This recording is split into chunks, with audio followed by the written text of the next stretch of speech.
Nessa aula nós vamos falar de integração numérica. Para começar, eu vou lançar um desafio para vocês. Eu vou pedir para vocês tentarem resolver essa integral definida que eu estou mostrando aqui na tela. É a integral entre 0 e 1 da exponencial de menos x ao quadrado. O gráfico dessa função, para quem não conhece, está aqui. Tá? Então, essa integral aqui corresponde à área entre 0 e 1, abaixo dessa curva. Eu vou pedir para vocês pausar esse vídeo e tentarem, por alguns minutos, resolver essa integral. Então, conseguiram? Eu duvido que qualquer um de vocês tenha conseguido, por uma razão muito simples. Porque essa integral, ela não tem uma primitiva que pode ser expressa em termos de funções elementares. O que vem a ser funções elementares são aquelas funções que vocês conhecem: polinômios, trigonométricas, exponenciais, logaritmos, funções racionais, que são razões de polinômios, e as composições dessas. Eu acho que, essencialmente, essas que eu falei cobrem todas as funções que vocês conhecem. Embora eu não consiga uma fórmula em termos de funções conhecidas para a primitiva dessa integral, vocês sabem, do cálculo básico, que ela corresponde a essa área cinza aqui, né? Abaixo dessa curva, no intervalo 0, 1. Então, essa integral aqui tem um valor numérico bem definido, corresponde a essa área. Como é que eu poderia calcular esse valor mesmo sem saber uma fórmula para integral indefinida aqui? Isso é o que a gente vai ver na aula de hoje. Como poder calcular esse valor numa situação em que eu não sei resolver a integral analiticamente. Tá? Vamos recordar a noção de integral definida de uma função. Do ponto de vista geométrico, isso corresponde a uma área, né? Se eu tenho uma função f definida no intervalo AB e eu quero pensar na integral de f entre a e b, isso aqui é nada mais do que a área abaixo do gráfico dessa função aqui no intervalo AB. Agora, como eu mostrei no primeiro exemplo, o problema de calcular uma integral indefinida nem sempre tem tratamento analítico, né? Porque eu posso não saber representar a primitiva com uma fórmula simples. Eu posso ter uma função que é suficientemente complicada para eu não ter uma fórmula para essa integral, ou, mais frequentemente, outro contexto onde não é possível dar um tratamento analítico para uma integral, é quando a minha função f é conhecida apenas numericamente. Eu não tenho uma fórmula para o f. Por exemplo, quando a f é um programa de computador, um simulador, o f de x é um valor que sai de um simulador computacional. Então, essa segunda situação está ilustrada aqui graficamente. Existe uma função que eu posso associar uma curva aqui, como aqui, que representa essa função f, mas eu não tenho uma fórmula para ela. Eu só conheço o valor de f em alguns poucos pontos, como está aqui nessa figura. Esses dois casos são de interesse prático e o que a gente vai ver aqui agora é como que a gente pode resolver essa situação. A ferramenta que a gente vai fazer uso para aproximar o valor dessa integral, ela é conhecida como regra de quadratura. A gente vai estudar na aula de hoje algumas regras de quadratura. Agora, o que vem a ser uma regra de quadratura? Eu sei que a integral, do ponto de vista analítico, a integral definida, ela é um limite de uma soma de Riemann. Então, no fundo, uma integral é uma soma, né? Eu vou aproximar, então, o valor de uma integral por uma soma ponderada dos valores de f avaliados em certos pontos especiais, que a gente vai ver aqui como obter esses pontos especiais. Qual é a ideia fundamental de uma regra de quadratura? Eu quero aproximar o valor da integral de uma função que eu não conheço uma fórmula, mas eu possivelmente conheço o valor da função em alguns pontos. Então, vamos supor que a minha função f, que eu quero integrar, eu conheço o valor dela em n mais 1 pontos. Tá? Se eu tenho n mais 1 pontos aqui associados a essa função, cada ponto desse é um par ordenado, é um valor de x e um y correspondente ao valor da função nesse x, eu posso pensar em interpolar uma curva por esses pontos. Ou seja, eu posso pegar uma função cujo gráfico interpola esses pontos, e essa função azul que eu peguei aqui, essa função interpolante, eu vou usar como um aproximante para a função f. Tá? Essa minha função interpoladora aqui, eu vou representá-la na forma de Lagrange, que a gente já viu na aula passada, né? É um somatório, de termos cujos coeficientes são os valores da função nos pontos xj, e aqui eu tenho os polinômios de Lagrange, LJ. Eu quero calcular a integral de f no intervalo AB. Eu estou aproximando f pela função L, por esse polinômio interpolante na forma de Lagrange aqui. Se eu integrar esse polinômio interpolante, é natural, é bem fácil ver que essa integral do polinômio interpolante, ela aproxima a integral definida que eu estou querendo calcular, uma vez que L aproxima f, né? Então, é assim que uma regra de quadratura é construída. Eu construo um polinômio interpolante e depois integro ele, e uso o valor dessa integral como uma aproximação para o valor da função que eu quero integrar. Então, vamos destrinchar um pouco melhor uma regra de quadratura. Eu estou aproximando essa integral aqui por essa outra. Agora, esse polinômio interpolante aqui, ele é dado por essa soma. Então, essa integral aqui é aproximada pela integral dessa soma. Eu posso intercambiar a soma e a integração. E como esse f de xj não depende de x, eu posso tirar ele fora da integral. Tá? Então, vocês podem notar aqui que essa soma aqui é uma espécie de soma ponderada. Eu estou somando valores da função f avaliados em certos pontos especiais, chamados pontos de quadratura xj, ponderados por um peso wj, que é dado por uma integral dos polinômios de Lagrange. Certo?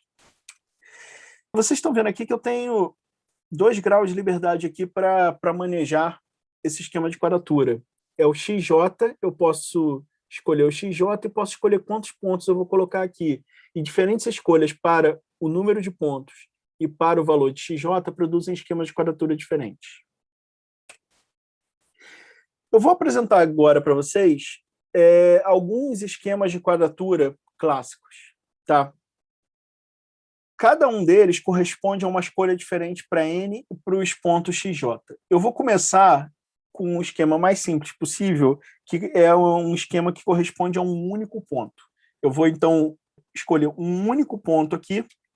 O ponto que eu vou escolher aqui nesse primeiro esquema é a f de a. É o ponto o par ordenado associado é a e o valor da função em a. Eu tenho que pegar, então, e como eu estou usando um único ponto define um polinômio de grau zero, ou seja, um polinômio constante. O polinômio constante que passa por esse ponto aqui, ele é representado por essa curva laranja, por essa reta horizontal laranja que vocês estão vendo aqui. Então, essa área cinza aqui, ela vai ser aproximada pelo quê? Por essa área laranja abaixo dessa reta.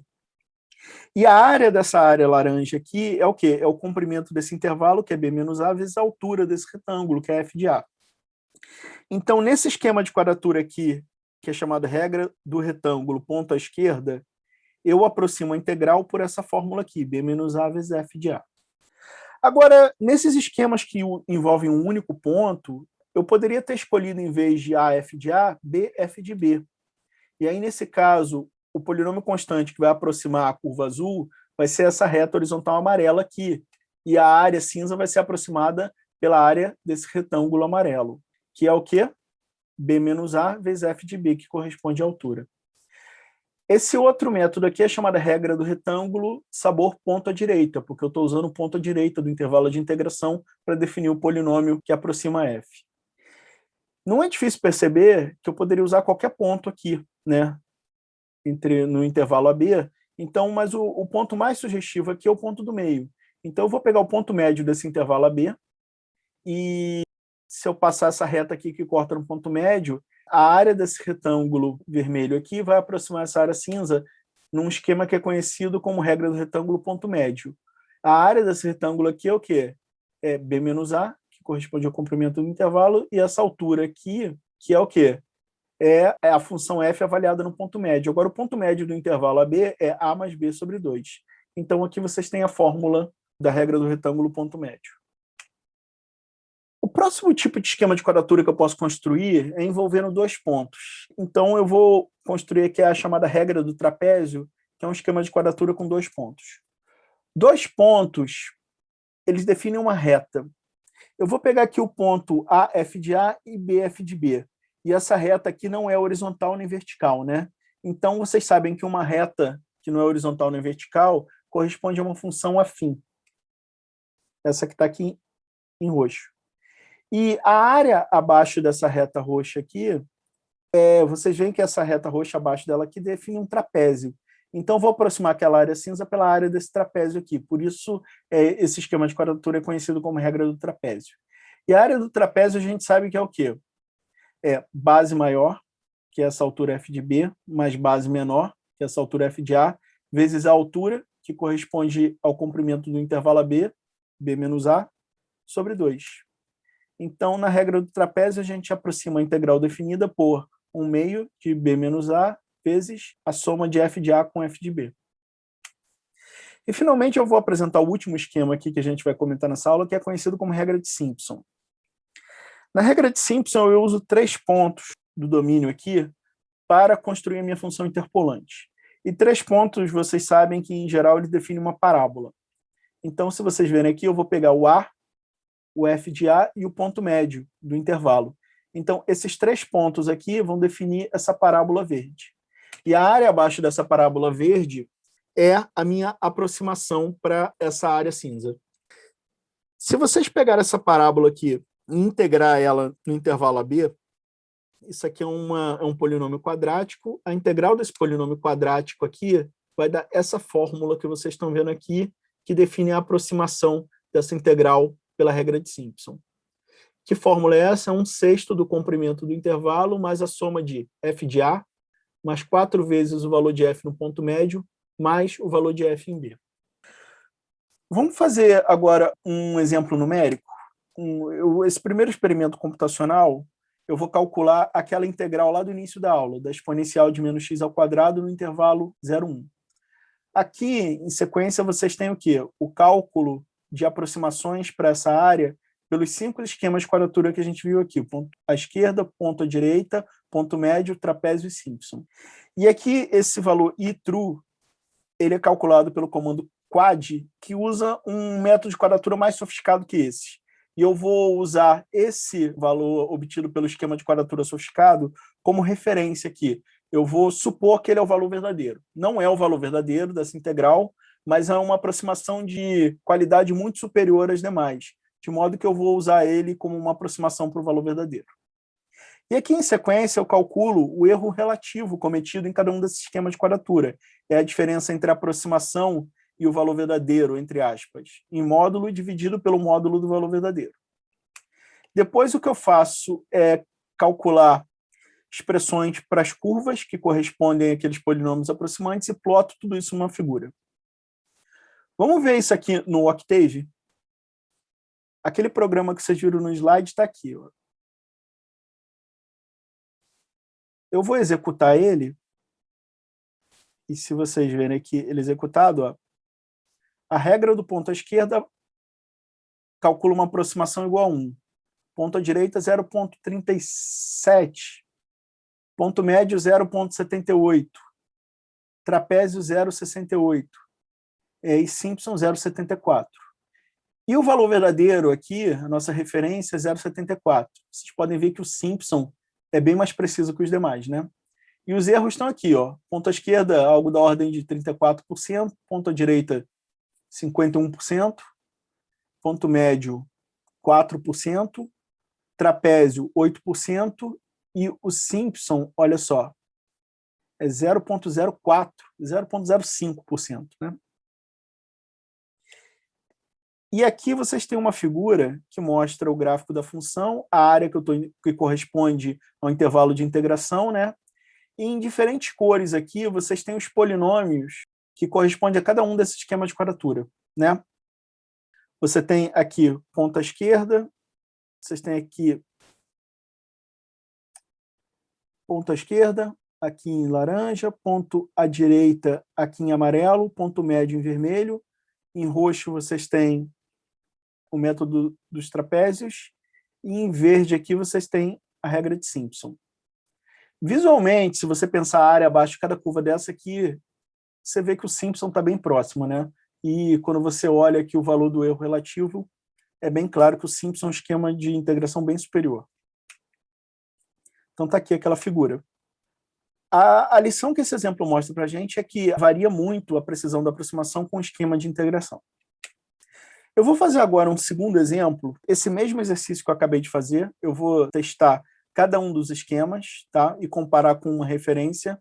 Só que eu mudei a função de integração aqui agora. Eu não estou mais integrando aquela exponencial de menos x ao quadrado, eu estou integrando um polinômio cúbico. X ao cubo mais 2x ao quadrado mais 3x mais 4, no intervalo 0, 1. E aqui eu calculo os erros relativos, e aqui é para plotar as curvas novamente. Vamos voltar lá no Octave. Aqui está o código desse segundo exemplo, eu vou executar ele, e vocês estão vendo aqui o gráfico, né? Aqui está o gráfico do polinômio cúbico em azul, aqui está o intervalo 0, 1, essa área cinza que eu quero calcular. Aqui em laranja vocês têm o polinômio que corresponde à regra do ponto esquerdo. Aqui vocês têm em amarelo a regra do ponto direito, a regra do ponto médio está aqui em vermelho, a regra dos trapézios está aqui em roxo, e a regra de Simpson está aqui em verde. Vocês podem ver que o Simpson está muito próximo aqui, né? Quais foram os erros cometidos aqui? Olha. Aqui estão os valores das aproximações. Aqui está a referência, 6,4167 é o valor verdadeiro, né? E se vocês olharem aqui, ó, o Simpson cravou o valor verdadeiro. O erro do Simpson foi 0%. Enquanto os demais tiveram algum erro, maior ou menor, dependendo da acurácia do esquema. Ó. Ponta esquerda, 37%, ponta direita, 56%, ponto médio, 5%, trapézio, 9%, e Simpson deu 0. Tá? Ou seja, Simpson calculou o valor exato. Todas essas técnicas de quadratura que a gente apresentou são técnicas de aproximação, então a gente pode se perguntar, por que será que o Simpson calculou o valor exato? E para responder isso, eu preciso apresentar para vocês esse quadro aqui, que relaciona a regra de quadratura com o erro de aproximação intrínseco a cada uma delas. Para deduzir as fórmulas de erro, a gente faz a hipótese aqui que eu estou integrando uma função contínua, e fazendo um pouco de desenvolvimento, a gente pode deduzir uma fórmula de erro para cada um desses esquemas. Eu não vou apresentar a fórmula exata aqui, eu vou apresentar uma informação qualitativa de cada uma dessas fórmulas. A regra do ponto esquerdo, ela é proporcional à derivada da função f, num certo ponto do intervalo, multiplicada pelo quadrado do comprimento do intervalo de integração. A regra do ponto à direita é similar. Já a regra do ponto médio, a fórmula do erro dela é proporcional à segunda derivada da função f, avaliada num ponto do intervalo, multiplicada pelo cubo do comprimento do intervalo. Assim como a regra do trapézio. Agora, a regra do ponto médio, vocês viram nos exemplos ali, que ela costumava dar uma aproximação melhor que a regra do trapézio. Isso é porque o denominador aqui é maior do que o denominador aqui. Então, esse erro aqui é menor que o do trapézio, por causa desse denominador 24, enquanto o denominador aqui é 12. Já a regra de Simpson, a fórmula do erro dela é proporcional à derivada quarta da função f vezes uma potência a quinta da metade do comprimento do intervalo de integração. Naquele exemplo anterior, onde o Simpson calculou o valor exato, a função que eu estava integrando era um polinômio cúbico. A derivada quarta de um polinômio cúbico é 0. Então, é por isso que o resultado que eu obtive ali é exato. O erro realmente é 0. Não era 0 só naquelas casas decimais que eu estava vendo ali na tela. Ele é 0 porque ele é proporcional à derivada quarta. E como nesse caso a derivada quarta é 0, eu tenho não tenho uma aproximação, eu tenho um cálculo exato. Tá? Polinômios cúbicos, sempre quando eu uso Simpson para integrar, eu vou ter um valor exato para a regra de quadratura. A razão disso é geométrica, né? Se você voltar aqui, você vê que, embora essa função quadrática aqui do Simpson não seja exatamente igual à curva do polinômio cúbico aqui nesse intervalo de integração, ela é muito próxima. E o erro por falta aqui, que comete, né, nessa primeira parte do intervalo aqui, ele é compensado por esse outro erro em excesso aqui em cima, de modo que, no balanço, a integral abaixo dessa parábola vai ser exatamente igual à integral abaixo dessa curva azul. Tá? Então é isso, pessoal. Se vocês gostaram dessa aula, pode compartilhar ela à vontade, pode curtir, podem seguir as nossas redes sociais se vocês quiserem, e eu vejo vocês na próxima aula.